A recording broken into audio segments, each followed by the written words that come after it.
നമ്മള് കരിവാരി വെച്ച് നമ്മളെ ക്യാരക്ടർ ചെയ്തിട്ടും അവളുടെ കയ്യിൽ കാശുണ്ടെന്ന് വിചാരിച്ചിട്ട് നമ്മളെ കരിവാരിട്ടില്ല.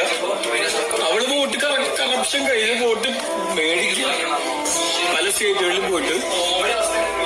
ഇത് നമ്മൾക്ക് പുറത്ത് അവളുടെ PR നമ്മളെ ആക്രമിക്കുക. നമ്മളെ ആക്രമിക്കാൻ നോക്കി നമ്മുടെ ഫാമിലിനെ ആക്രമിക്കുക. ഇമോഷണൽ ആവല്ലേ? എനിക്കറിയാം, അത് കഴിഞ്ഞു അറിയാം. പക്ഷെ നമ്മുടെ വീട്ടുകാരൊക്കെ ആക്രമിക്കാനേ. ഇവള് പൈസ കൊടുത്ത് ഏൽപ്പിച്ച് PR ടീമാണ് ഇതൊക്കെ ചെയ്യണത്.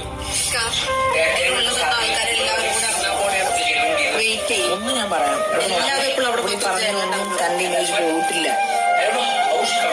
തന്റെ ഇമേജ് പോയിട്ടില്ല. ഞാൻ വെറുതെ പറയുന്നില്ല.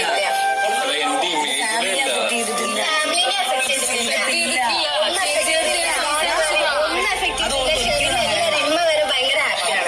അവളുടെ വാപ്പി, തന്റെ ഉമ്മ, തന്റെ വൈഫ്, തന്റെ കസിൻസ് ഇവിടെ വരുമ്പം കൂടെ ഞാൻ വിളിച്ചതാണ്. എന്റെ സംഗീതം സത്യം, എന്റെ തൊണ്ടയ്ക്ക് എന്തെങ്കിലും വന്നു പോക്കോട്ടെ. എന്റെ സംഗീതം സത്യം. ഞാൻ ഇങ്ങനെ വൃത്തികെട്ടാണ് ഞാൻ എന്റെ ലൈഫിൽ ഞാൻ കണ്ടിട്ടില്ല. ഇങ്ങനെ വൃത്തികെട്ടാണ്